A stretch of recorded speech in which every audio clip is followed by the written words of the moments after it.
I stood in the kitchen, gripping the edge of the counter so hard my knuckles turned white, when she said it. My ex is coming to our party.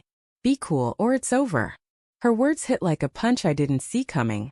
I looked at her, my girlfriend of 2 years, her brown eyes steady but sharp, like she was daring me to argue.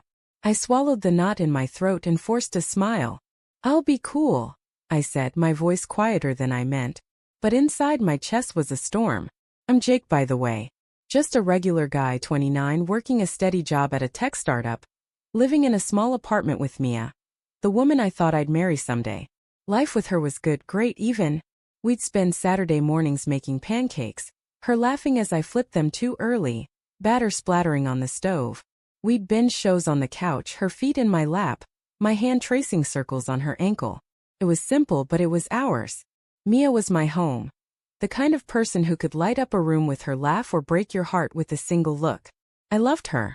God, I loved her. But then this party came up. Our 3rd anniversary was in a week, and Mia wanted to throw a big bash at our place to celebrate. I was all in, buying decorations, planning the playlist, even sneaking her favorite wine into the cart. It felt like us against the world, planning something special. Until 2 days ago when she dropped the bomb about her ex, Ryan. Ryan. Just saying his name in my head tasted bitter. Mia dated him for 3 years before me. She'd mentioned him in passing. A high school sweetheart who became a college fling, then fizzled out. She always said it was nothing, that they were better as friends. I believed her. Why wouldn't I? But the way she brought him up this time, so casual yet so firm, made my stomach twist. He's in town and I invited him. It's not a big deal, Jake. Just be cool. Her tone had an edge, like she was warning me not to make it a thing. But it was a thing. I could feel it. The day of the party, our apartment was buzzing. Fairy lights draped over the windows, music thumping softly, friends spilling in with bottles of beer and cheesy grins. I played the good host, cracking jokes, refilling drinks, but my eyes kept darting to the door. Every time it opened, my heart jumped, waiting for him. Mia was across the room, laughing with her best friend, Tara, her red dress hugging her curves. She looked happy, but I noticed her glance at her phone too often, her fingers tapping nervously. Then he walked in. Ryan. Tall, broad-shouldered, with a smile that screamed confidence. He hugged Mia like it was nothing, his hand lingering on her back a second too long.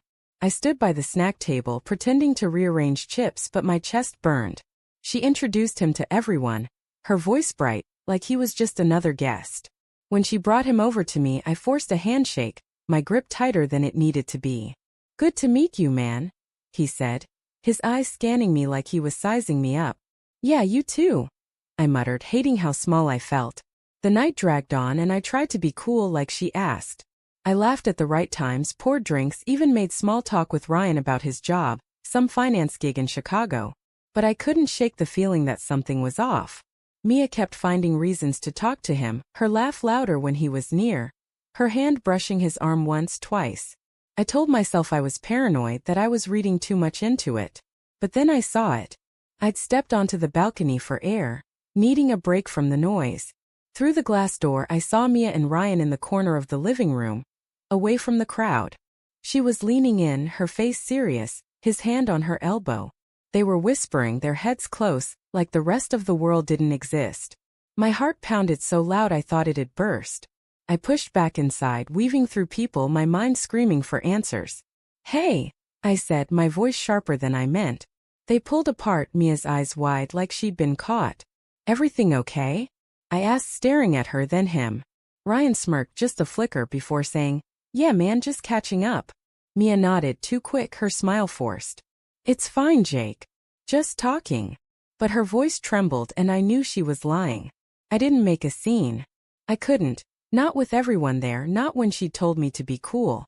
But the rest of the night I was a ghost, moving through the party, my mind stuck on that moment. When the last guest left and it was just us, I couldn't hold it in anymore. Mia, what was that with Ryan? I asked, standing in the kitchen, empty cups scattered around us. She sighed, tossing a napkin in the trash. Nothing, Jake. You're overreacting. Her dismissal stung, but I pressed. I saw you too. Whispering, touching. Don't tell me it's nothing. Her face changed then, her eyes flashing with something. Guilt, maybe, or anger. You don't trust me, she said, her voice low. After 2 years you still don't trust me. That's when it came out. She admitted they'd been texting for months. Not often, she said, but enough.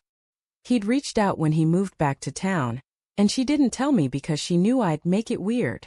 They were just friends, she insisted, but the way she said it, the way her eyes wouldn't meet mine, told me there was more. I need space, she said finally, her voice breaking. I don't know what I want right now. I stood there, frozen, as she grabbed her coat and left, the door clicking shut behind her. Our apartment, still warm from the party, felt like a tomb. I sank onto the couch, staring at the fairy lights we'd hung together, now mocking me with their glow. I'd lost her. Not to Ryan, not yet, but to the doubt, the secrets, the space she needed. I kept replaying her words, her laugh with him, the way she looked at me like I was the one breaking us. Days passed and she didn't come back. She texted once, saying she was staying with Tara, figuring things out. I didn't reply. I couldn't. Instead, I packed up her stuff, her favorite mug, her red dress, the little things that used to make me smile. I left the box by the door, not out of spite, but because holding on to it hurt too much. I wasn't angry anymore, just empty. I'd been cool like she asked, but it hadn't been enough. Looking back, I don't know if she'll choose him or me or herself. But I know I can't wait forever. Sometimes love means letting go, even when it feels like losing everything. And as I sit here in this too quiet apartment, I'm learning to live with that. If you've listened all the way till now, thank you. It means a lot to share this with you. Your support makes these stories feel less heavy, like I'm not carrying them alone.